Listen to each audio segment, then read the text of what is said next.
Hello, welcome to another episode of WestViews, a Cuyahoga Community College production.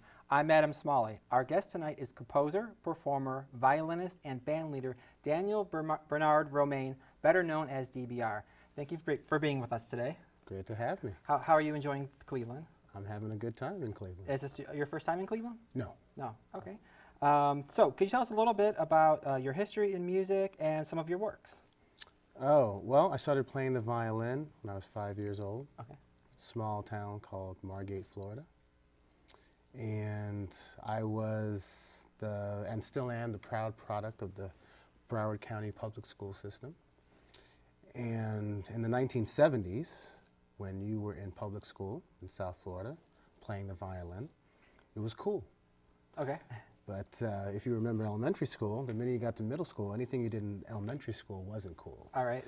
And a young black boy playing the violin in middle school was not cool.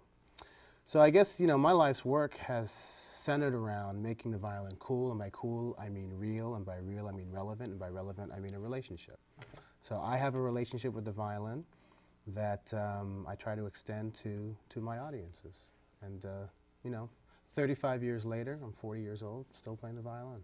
Awesome. Very, very cool. Can you tell us a little bit about some of your projects that you worked on? I'm specifically thinking of One Lost Plus. Oh, yeah. One Lost Plus was a commission from the Brooklyn Academy of Music in New York. It was a piece for 6-string violin and prepared and amplified piano, and also 2 video screens. And it centered around a question. I asked myself a question: what is gained when something or someone is lost? And I went about videotaping people and answering the question in various ways. DJ Spooky is in the piece, and he talks about the loss of his father. But I also talk about the loss of numbers and the loss of the sun when the moon rises, the loss of innocence. So it becomes a kind of a poem, kind of a 80-minute poem, meditation, really, on loss and what is gained when something or someone is lost. And it toured to a couple different countries, and I was very proud of that work. That work's probably about 4 or 5 years old or so. Yeah. Well, that sounds really interesting. You were talking a little bit about, how by the time you got to, making violin cool. Yeah. This sounds definitely like something that is, that makes it cool. So could you elaborate a little bit more on that, as far as what exactly do you mean by making violin cool? Like what kind of things are you doing? Are you referring to making it more of a mainstream type thing, or what exactly do you mean by making it cool? That's a good question. I think for me, making it cool means it's almost like trying to create an anti-violin. Something that's not the sounds I'm trying to create, you wouldn't necessarily associate with the violin. So I try to make my violin sound like a drum kit or turntables or an electric guitar or an acoustic guitar or a flute or a woman screaming or a man crying. I try to make my violin breathe. So it has a lot to do with sound effects, but then it also has to do with how those sound effects can be incorporated into actual pieces that I compose. Okay. I suppose the most obvious way that I've tried to make the violin cool is that I amplify it. It's very loud, so I can compete. I almost always play the violin that has pickups on it, and that allows me to run it through guitar amps and different effects. So just by volume alone, because I remember when I was a kid, the louder you were, the better. Okay, right. So I figured if I could make my violin literally as loud as an electric guitar, then I can get people's attention. And that's the most obvious part of what I do. The less obvious part of what I do with the violin, I think, probably has to do with, once I've said everything as loud as possible, breaking it down into something very simple and soft and whispered. So who inspires you? It sounds like this is something that you've created by yourself, is creating this new sound for the violin. So who inspires you when you're thinking of these things? What types of music or what types of art, anything really that inspires you in this process? Well, that was always the problem, as a black person, as a black boy, specifically as a Haitian American boy. I was having to learn about Mozart and Brahms and Bach. And when you're 5 years old, these are just literally dead white guys. Right. You know, and as much as my father was an aficionado of classical music, had a lot of classical records, and I remember, you know, his complete set of Beethoven symphonies with Von Karajan and the Berlin Philharmonic. I remember reading the liner notes. As much as I have wonderful memories of my father's record collection, classical record collection, I still didn't have the affection for those composers. I didn't identify with them at all.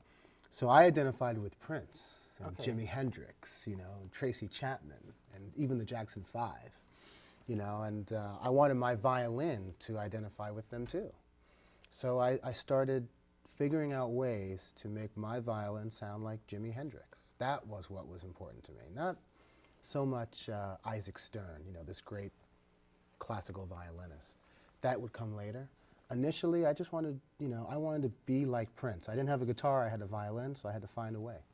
Interesting. So, why the violin then? Why not play guitar? Was it because of what you had, or like what initially? If good question. You know, if you were more inspired, it sounds like by rock stars and or you know, by people I think that are you know, why, like again, why the violin? Why not the guitar? No, rock stars. You're right. I was. I think a lot of young people are inspired by rock stars initially. At least I was. That's a really good question. Well, first of all, sometimes instruments choose you. Okay. You know, the sound of that violin, the look of it, even the smell of the rosin and the wood. I'd like to think that somewhere along the way, you know, Haitian men are fishermen, and they build their boats from wood, right? And maybe somewhere in my DNA is this affection with wood. And instead of the bow of a ship or the bow of a ship, right, I have a bow. Right. You know? I hadn't thought about that either. See what you're conjuring up in me, man? So yeah, I always had, and I still have this kind of natural affection for wood because of what wood can do. Wood is a weapon. Wood is a home, right? Right. Wood is something you might eat with. And in my case, it's something you make music with. But I think, you know, getting down to it, my little tiny public elementary school offered the violin and other orchestral instruments. They actually didn't offer guitar. Maybe if they had, I would have taken it up. But they offered violin. That was the kind of dominating instrument. The coolest kids, the 5th graders, played the violin. So it was as simple. As a matter of fact, it was as simple as that. As a matter of fact, Missy Cole was her name. She was maybe in 2nd grade, and I had a crush on her. I followed her one day, and just before I turned the corner, I heard a violin for the first time. I didn't realize what it was. I just heard this sound, and it was completely compelling. I actually associated it with her because when I did turn the corner, I saw her in orchestra, Missy Cole playing the violin. I had left we were holding hands coming back from gym class, I remember this. So I literally had to break the rules. And I went around the corner and she was playing the violin, and it was a kind of a simultaneous thing. I was already in love with her, but I really fell in love with the violin. And maybe by association, you know, I wanted to get close to her. Right. So I started playing the violin. And as a matter of fact, Mr. Miller, my first music teacher, when I went to ask him to play the violin, he said, "We don't let kindergartners play the violin. You have to wait till you're in 1st grade. Come back tomorrow and I'll see." And as I think about it, I think he didn't think I was going to come back the next day, but I did. And he said, "All right, well, we'll put a violin in your hand and I'll start giving you lessons, and when you get good enough, you can play in the orchestra." And you know, that was it for me. So I have to thank not only Mr. Miller, but Missy Cole. Well, thank goodness you did come back for all of us to that class. Yeah. Did you mentioned your parents did your parents play Nope. any instruments? No. No, I mean, but they both still sing in the house. They're actually very good singers, actually. They're very musical. Anything professional singing or just singing like? Just singing in the house. Okay. Yeah, you know, lullabies and songs that they liked. And Haitian, actually, that's a good question too, Haitian folk songs. That's made a big impression on me. Okay. Your instructors, I'm sorry, your instructors, when you first started playing outside the box type violin music, what reaction did you get originally? Oh, from that? You must be insane. You know, I started beating my instrument like a drum. And, you know, my parents, they were probably concerned. You know, they paid a couple $100 for that first instrument, and, you know, it was an investment. So I think that the concern was that, you know, I was either going to damage the instrument or just, you know, not learn anything. But that's the funny thing about being a kid. You know, this was part of my imagination. You know, they weren't just experiments for experiment's sake. I was imagining something else. I was trying to imagine new possibilities for an old instrument. But, you know, and nothing against my parents or my teachers, but you know, when you're a little kid doing things that haven't been done before, to you it's your imagination, to someone else it's, you know, something that has to be corrected, or right. it's derelict behavior. Mm-hmm. And I remember kind of feeling ashamed. Okay, You know, yeah. like I was doing something wrong. Right. And as a grown man, I think, wow, I was kind of ashamed of my imagination. You think about it, you know. So that made a big impression on me. But and I did damage a couple instruments along the way, truth be told. Right. But that's okay. That's all part of the painful process of becoming an artist, I think. Okay, we're gonna take a short break here. When we come back, he's going to actually perform on our show. So stick around. We'll be right back. Have you ever considered a career in media, broadcast journalism, or television production? Our JMC 2410 TV production class introduces you to the basic concepts of video production. Students will learn how to operate video cameras, learn proper microphone placement, lighting techniques, along with nonlinear editing and sound design. You'll learn how to write for TV, how to direct live-to-tape TV programs, and how to host a TV show. Consider starting your television career right here at Cuyahoga Community College. Tri-C, it's where futures begin.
Is it because I'm tall?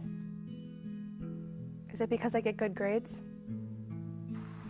Is it because of my skin color? Is it because of the way I talk? Is it because I'm gay? Is it because I'm different? Or is it because We're just Like, You.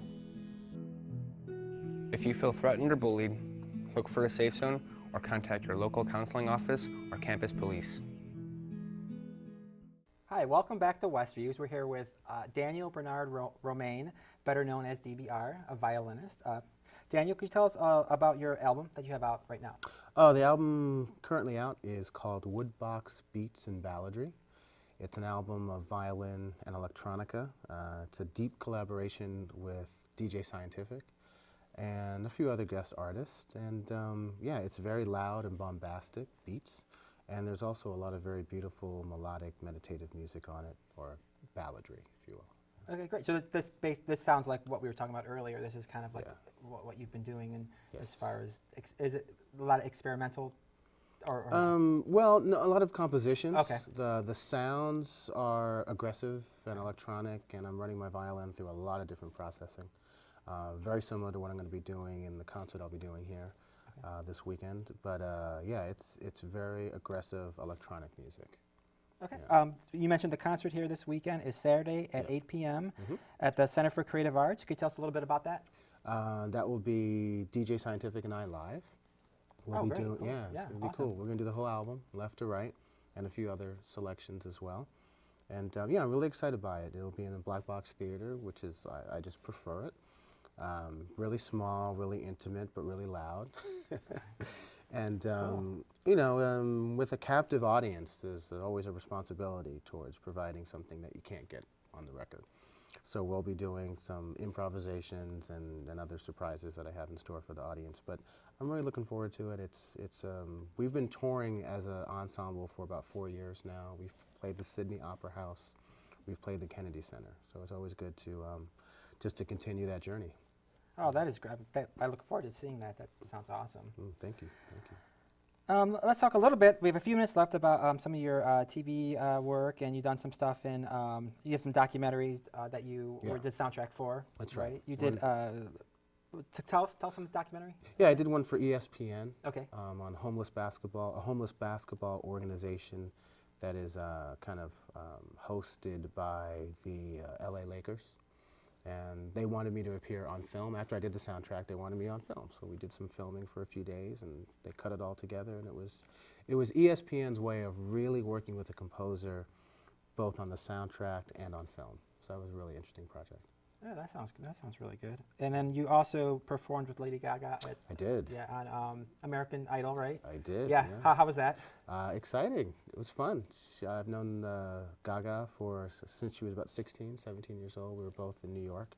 Both still are in New York, actually. And we were playing the same clubs. And she would come out and see my band play, and kind of vice versa.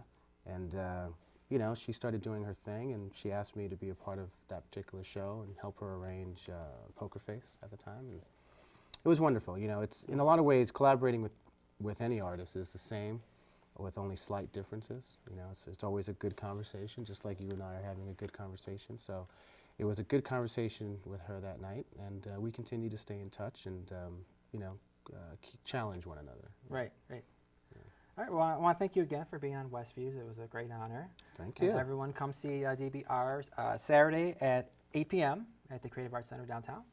And thanks again. Hey, Thank you. thank you. All right, man. you. Pleasure.